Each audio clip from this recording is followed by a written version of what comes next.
साथ आपको बता दें कि पाकिस्तान इस समय एक साथ कई सुरक्षा चुनौतियों का सामना कर रहा है। एक और देश के भीतर बलूचिस्तान और केपी में चरमपंथी संगठनों के हमले लगातार बढ़ रहे हैं, वहीं दूसरी ओर भारत और अफगानिस्तान के साथ उसके संबंध भी तनावपूर्ण बने हुए हैं।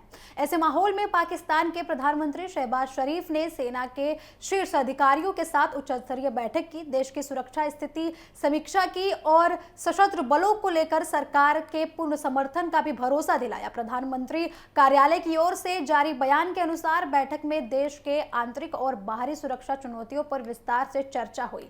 शहबाज शरीफ ने कहा कि सरकार और पाकिस्तान की जनता देश की सुरक्षा के लिए सेना के साथ कंधे से कंधा मिलाकर खड़ी है। उन्होंने दोहराया कि किसी भी बाहरी या आंतरिक खतरे का मुकाबला करने के लिए सरकार हर आवश्यक कदम उठाएगी और सुरक्षा बलों को पूरा सहयोग दिया जाएगा। आपको बता दें कि यह बैठक ऐसे समय में हुई है जब पाकिस्तान के कई हिस्सों में सुरक्षा स्थिति लगातार बिगड़ती जा रही है। खासकर अफगानिस्तान से सटे खैबर पख्तूनख्वा और बलूचिस्तान प्रांत में आतंकवादियों और अलगाववादी संगठनों की गतिविधियां लगातार बढ़ती हुई दिखाई दे रही है। इस क्षेत्र में सेना, अर्धसैनिक बलों और सरकारी प्रतिष्ठानों को लगातार निशाना बनाया जा रहा है, जिससे सुरक्षा एजेंसियों पर दबाव और भी ज्यादा बढ़ गया है।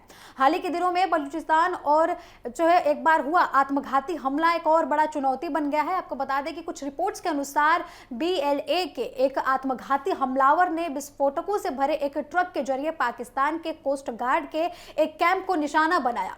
विद्रोही संगठन ने इस हमले में 30 पाकिस्तानी जवानों को मारे जाने का दावा किया है। आपको बता दें कि जबकि पाकिस्तान के अन्य लोगों के घायल होने की खबर सामने आई है। हालांकि अधिकारी स्तर पर हताहतों की संख्या को लेकर अलग अलग दावे पेश किए जा रहे हैं, लेकिन इस घटना ने पाकिस्तान की सुरक्षा व्यवस्था पर गंभीर सवाल खड़े कर दिए हैं। पाकिस्तान लंबे समय से आरोप लगाता आ रहा है कि उसके खिलाफ सक्रिय आतंकी और अलगाववादी संगठनों को बाहरी समर्थन मिल रहा है।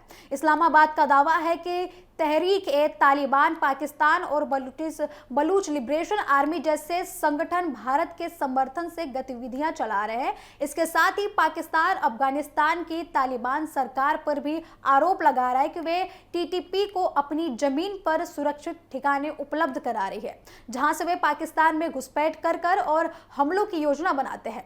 इन्हीं आरोपों के आधार पर पाकिस्तान ने कई बार अफगान सीमा के भीतरी सैन्य कार्रवाई भी की है। आपको बता दें कि पाकिस्तान वायु सेना द्वारा अफगानिस्तान के अंदर किए गए हवाई हमलों के बाद दोनों देशों के बीच तनाव और भी ज्यादा बढ़ गया है। सीमा पर कई बार गोलाबारी और कई अन्य क्षेत्रों में झड़प की घटनाएं सामने आई हैं, जिससे दोनों पड़ोसी देशों के संबंध और भी ज्यादा तनावपूर्ण होते जा रहे हैं।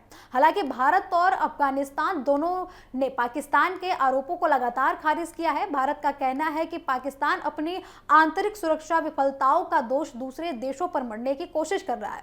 नई दिल्ली का स्पष्ट रुख है कि पाकिस्तान ने दशकों तक आतंकवादी संगठनों को संरक्षण दिया और अब वही संगठन उसके लिए बड़ी चुनौती बन गए हैं। भारत का यह भी कहना है कि आतंकवाद के खिलाफ विश्वसनीय कार्रवाई और करने के बजाय पाकिस्तान राजनीतिक आरोप प्रत्यारोप में उलझा रहा है। वहीं अफगानिस्तान की तालिबान सरकार ने भी पाकिस्तान के आरोपों को अस्वीकार किया है। तालिबान प्रशासन का कहना है कि पाकिस्तान के भीतर होने वाली हिंसक घटनाएं उसकी आंतरिक समस्या हैं और उसका जिम्मेदार अफगानिस्तान को ठहराना उचित नहीं है। काबुल का कहना है कि पाकिस्तान को अपनी सुरक्षा और सीमा प्रबंधन की चुनौतियों का समाधान स्वयं करना चाहिए। भारत और पाकिस्तान के बीच भी पिछले कुछ समय से तनाव कम नहीं हुआ है। आपको बता दें कि दोनों देशों के संबंध उस समय और भी ज्यादा बिगड़ गए थे जब पिछले वर्ष अप्रैल में जम्मू कश्मीर के पहलगाम में आतंकी हमला हुआ। भारत ने इस हमले के लिए पाकिस्तान की जमीन पर सक्रिय आतंकवादी नेटवर्क को जिम्मेदार ठहराया था। इसके बाद भारतीय सुरक्षा बलों ने मई की शुरुआत में पाकिस्तान और POK में स्थित आतंकवादी ठिकानों पर सटीक कार्रवाई भी की थी। भारतीय कार्रवाई के बाद दोनों देशों के बीच लगभग 4 दिनों तक सैन्य तनाव बना रहा। आपको बता दें कि सीमा पर गोलीबारी, ड्रोन गतिविधियां और सैन्य तैयारियों को लेकर दोनों देशों के बीच हालात बेहद ही संवेदनशील हो गए थे। हालांकि 10 मई को पाकिस्तान की ओर से संपर्क किए जाने के बाद दोनों देशों ने युद्ध विराम पर सहमति जताई थी, लेकिन इसके बावजूद द्विपक्षीय संबंध सामान्य नहीं हुए। तनाव एक बार फिर सबसे बड़ा कारण, आपको बता दें कि इस तनाव का सबसे बड़ा कारण सिंधु जल संधि समझौता बना हुआ है। भारत ने सुरक्षा चिंताओं का हवाला देते हुए इस संधि को प्रावधानों को लेकर अपना रुख सख्त किया है। आपको बता दें कि पाकिस्तान लगातार इस मुद्दे को उठाता रहा है और चेतावनी देता रहा है कि यदि पानी रोका गया तो क्षेत्रीय तनाव और भी ज्यादा बढ़ सकता है। हाल ही में पाकिस्तान के रक्षा मंत्री ख्वाजा आसिफ ने भी कहा था कि पानी के मुद्दे पर दोनों देशों के बीच संघर्ष की स्थिति पैदा हो सकती है।